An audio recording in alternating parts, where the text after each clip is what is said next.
Hello, everyone. We had a wonderful conversation last week about solo travel. So we're going to keep that going. And the big question on everybody's mind is solo travel really safe for women over 50? Or is that just something we're taught to fear? Hello, beautiful ladies, and welcome back to Mrs. Me Time. If this is your first time here, my name is Brunilda, and this channel is all about rediscovering yourself, your joy, and your freedom, especially after 50. Now, let's be honest. For many of us, the idea of traveling alone can feel exciting, but also a little scary. Questions start to pop up like, what if something happens to me? What if I feel lonely? What if I don't know what I'm doing? And today we're going to talk about what's really true. Because the answer is yes, solo travel can absolutely be safe, but only if you travel smart. So in this video, I'm going to share what you must know before you go and give you real practical tips to how you can feel confident, powerful, and empowered while you travel. The first thing you're going to need to do is shift your mindset. We have some really ingrained thoughts about traveling alone. So the first thing we need to discuss is safety. Safety doesn't start with your destination. It starts with your mindset. Many women over 50 spent years taking care of others, families, careers, responsibilities, and not necessarily putting themselves first. So when it's finally time to do something for you, that can really feel unfamiliar. But let me tell you something.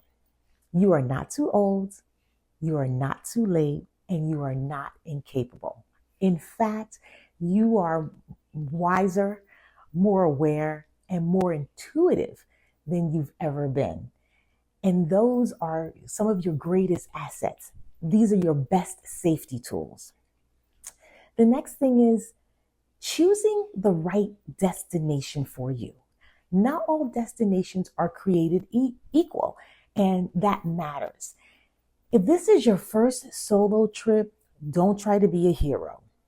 Choose places that are safe, walkable, tourist friendly, and easy to navigate.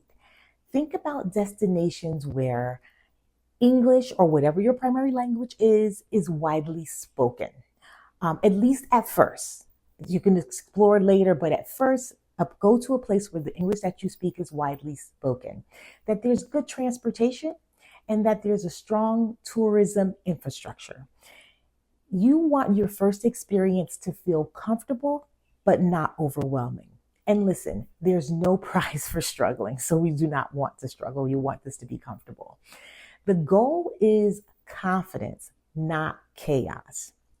The next thing is just think about practical safety tips. Now, let's get into real talk, what you can actually do to stay safe. Number one, you want to stay connected. Always let somebody know where you are, where you're going, and your daily plans. Share your location if possible. This is not fear. This is just simply smart travel. The next thing you want to do is choose the right accommodations. Don't just go for the cheapest option. Look for good reviews, safe neighborhoods, well-lit entrances, and 24-hour front desk, if you can possibly do that. That could be very helpful. Peace of mind is worth every penny, so don't cheap out on this one. Another thing I would do is arrive during the day. If you can, plan your arrival in a new destination during daylight hours. Everything feels different when it's light outside. You can get your bearings a lot easier, feel more confident, and avoid unnecessary stress. And please, always trust your intuition. This is your superpower, especially now. If something feels off, it probably is. Leave the situation, change directions, say no. You don't owe anyone politeness at the expense of your safety. Blend in. Don't stand out. Don't try to look overly touristy.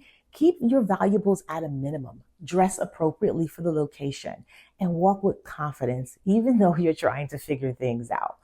Confidence alone can deter unwanted attention.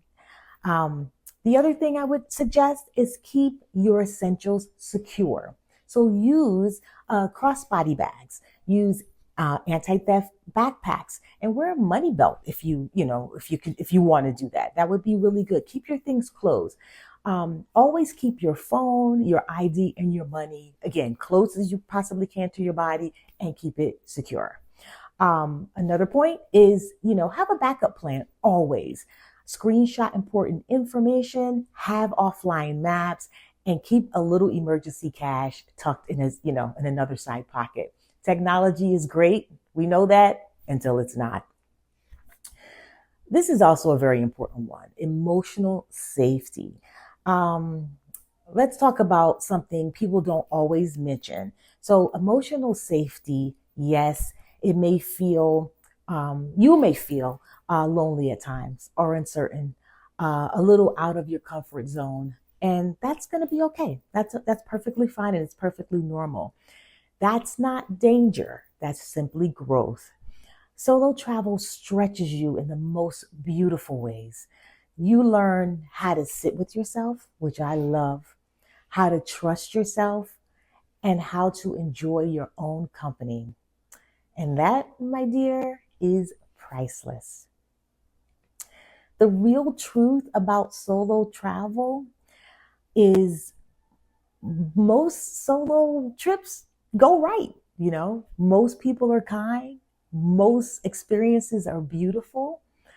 But the key is preparation. And confidence comes from knowing that I've got this. You've got this. You've really got this. So any insecurity you have in your mind, just you wipe it away, because you are ready and you got this. So is solo travel safe for women over 50? Yes, absolutely. Of course it is.